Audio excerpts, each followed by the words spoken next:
রব্বি আদখিলনি মুদখালা সিদকিন ওয়া আখরিজনি মুখরাজা সিদকিন ওয়াজআলনি মিন লাদুনকা সুলতানান নাসীরা। রাসূলকে বলো তিনি যেন আমাকে বলে, ও আমার আল্লাহ, তুমি আমাকে উত্তম ভাবে বের করো, উত্তম ভাবে মদিনায় পৌঁছিয়ে প্রবেশ করাও, এবং তুমি তোমার পক্ষ থেকে আমাকে রাষ্ট্র ক্ষমতা দিয়ে সাহায্য করো।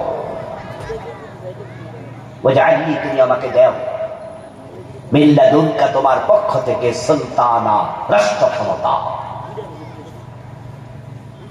নবীজির দোয়া রাস্তায় থাকতে কবুল। মদিনায় পৌঁছার সাথে সাথে মদিনার আউস, খাজরাজ, বনু নজির, বনু কুরাইজা, বনু কায়নুকা, মদিনার মুশরিকরা, মদিনার মুসলিমেরা, আমার বৃদ্ধ বনিতা রাসূলকে কাঁধে তুলে আসতে থাকলো। সবাই মিলে প্রিয় নবীকে মদিনার প্রেসিডেন্ট বানিয়ে দিল। আমার নবী আল্লাহর শেখানো দোয়া করে, ওয়াজআলনি, তুমি আমাকে দাও মিন লাদুনকা, তোমার পক্ষ থেকে সুলতানান নাসীরা, সাহায্যকারী, রাষ্ট্র ক্ষমতা। আমার রাসূল আল্লাহর কাছে রাষ্ট্র ক্ষমতা চেয়ে দোয়া করেছে। ওই আয়াতটা কোরআনে এখনো আছে না নাই?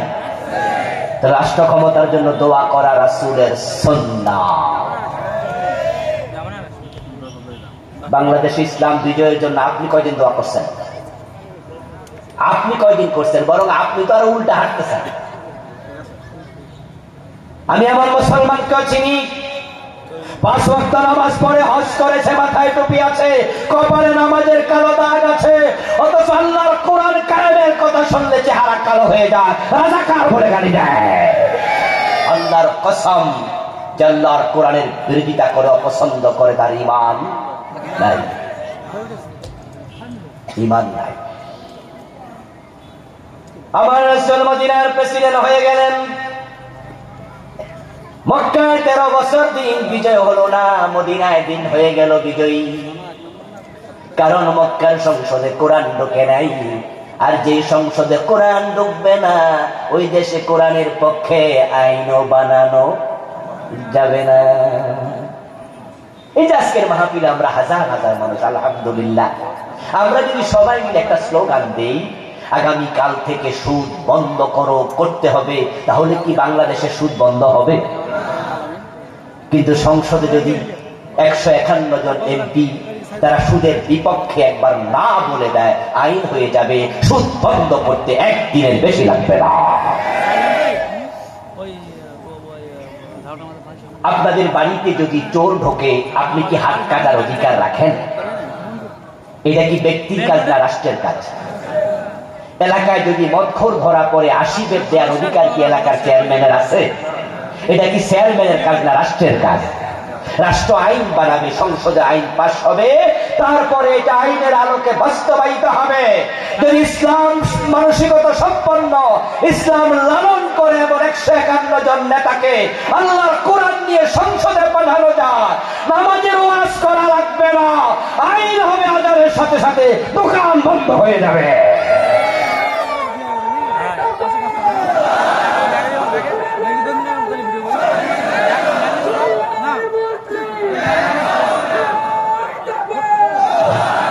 আমার প্রিয় ভাইয়েরা, আমরা তো সবাই মানুষ নামাজ পড়ুক এটা চাই, আপনারা চান কিনা?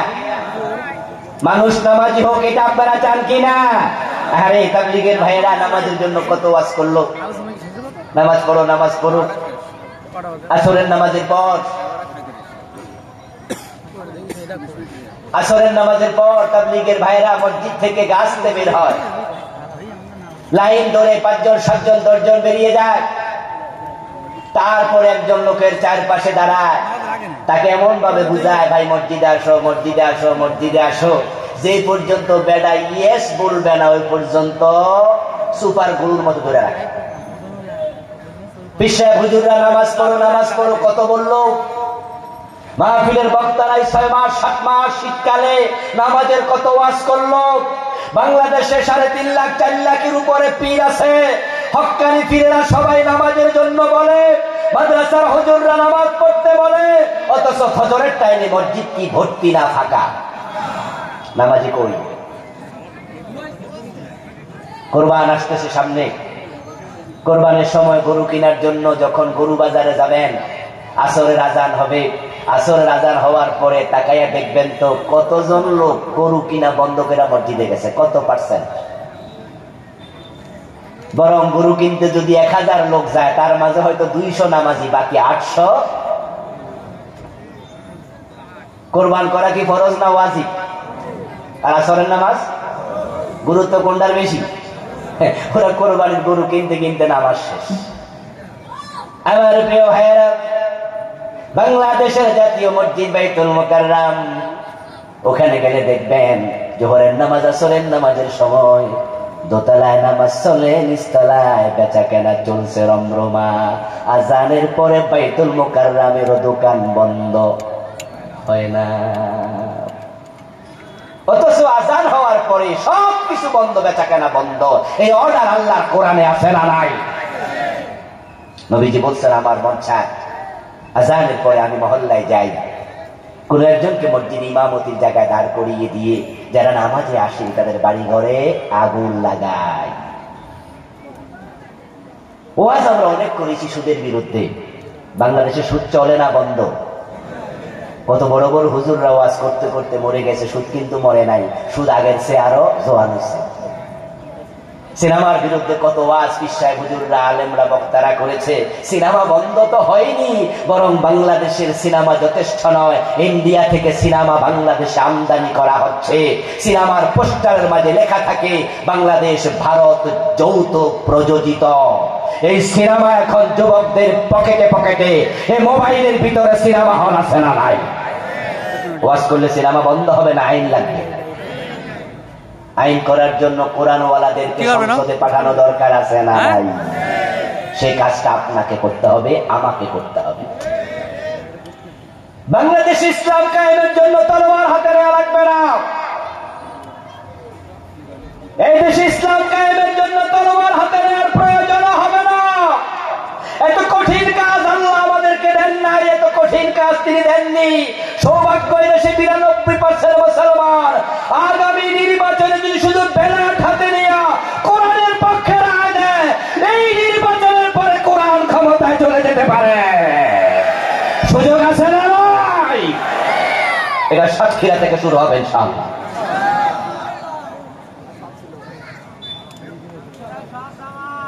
প্রিয় ভাইরা, ইসলামের পক্ষে দাঁড়িয়ে যান। নবীজি সাল্লাল্লাহু আলাইহি ওয়াসাল্লাম মদিনায় ইসলামী রাষ্ট্র কায়েম করলেন। যেই যুগে রাসূল এসেছিলেন সে যুগের নাম ছিল আইয়ামে জাহেলিয়া। নবীজি ইসলামী রাষ্ট্র প্রতিষ্ঠা করার পর শান্তির পলগু ধারা সমাজের পরতে পরতে প্রবাহিত হলো। নবীজি সাল্লাল্লাহু আলাইহি ওয়াসাল্লাম ঘোষণা করলেন, খায়রুল কুরুনি কারনি। যে যুগের নাম তোমরা আইয়ামে জাহেলিয়া নামকরণ করেছো, আমি নবী মুহাম্মদ ঘোষণা করছি আমার যুগ পৃথিবীর সর্বশ্রেষ্ঠ যুগ। অন্যায় অনাচার সবকিছু এতটাই তিরোহিত হয়েছে, দুর্বৃত্ত হয়েছে। জুলম, অত্যাচার, হানাহানি, হিংসা, বিদ্বেষ, খুন, ধর্ষণ, হত্যা পুরা আরব সাম্রাজ্যের আই। অদ্য দুনিয়ার সম্রাট ওমর একা একা গাছতলায় ঘুমায়, বডিগার্ডের কোনো প্রয়োজন নাই। আমরা সুখী সমৃদ্ধ বাংলাদেশ দেখতে চাই।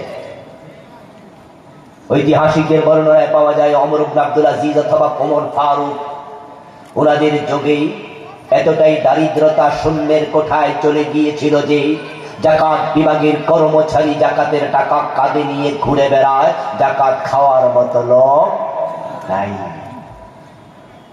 আমরা চাই দেশে সোনার বাংলাদেশটা হোক, চুরি বন্ধ হয়ে যায়।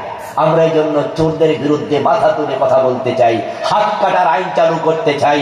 সত্যি যদি বাংলাদেশে চোরের বিরুদ্ধে হাত কাটার আইন চালু করে 1 বছর, 2 বছর, 3 বছর, 5 বছর চালাইতে পারো, সোনার বাংলা হতে এক যোগ লাগবে না।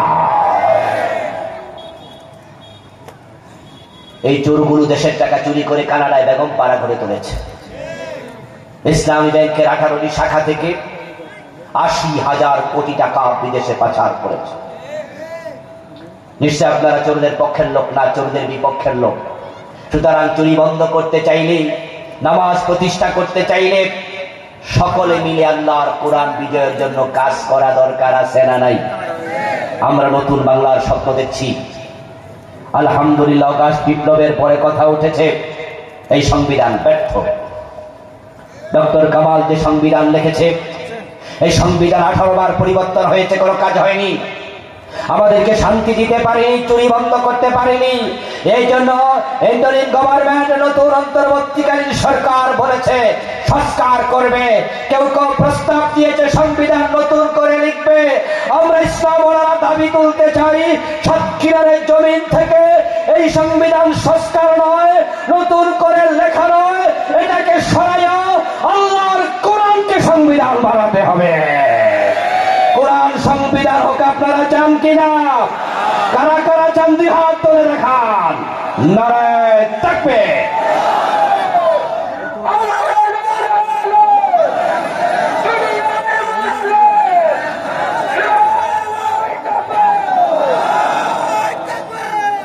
প্রিয় ভাইয়েরা, আমরা স্বপ্ন দেখছি নতুন ইসলামী বাংলাদেশ।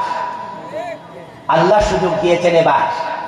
অগাস্ট বিপ্লবের এতটা অভাবনীয় পরিবর্তন বাংলাদেশে এসেছে, যেটা আমরা চাইলেও পারতাম না।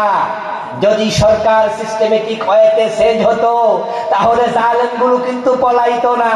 যেহেতু জালেম গুলোকে আল্লাহ দৌড়াইয়া দিছে, ইসলাম কায়েমের রাস্তা বাংলাদেশে খুলে গেছে। এবং আলেমদের মাঝেও আমরা চেতনা দেখতে পাচ্ছি। ইসলামী দলগুলো কাছাকাছি আসছে।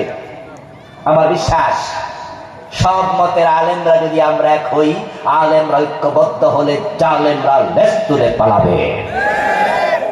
আল্লাহ তাআলা তার দিন বিজয়ের জন্য আমাদের সকলকে সীসা ঢালা প্রাচীরের মতো ঐক্যবদ্ধভাবে প্রচেষ্টা করার তৌফিক দান করুন, বলি আমিন।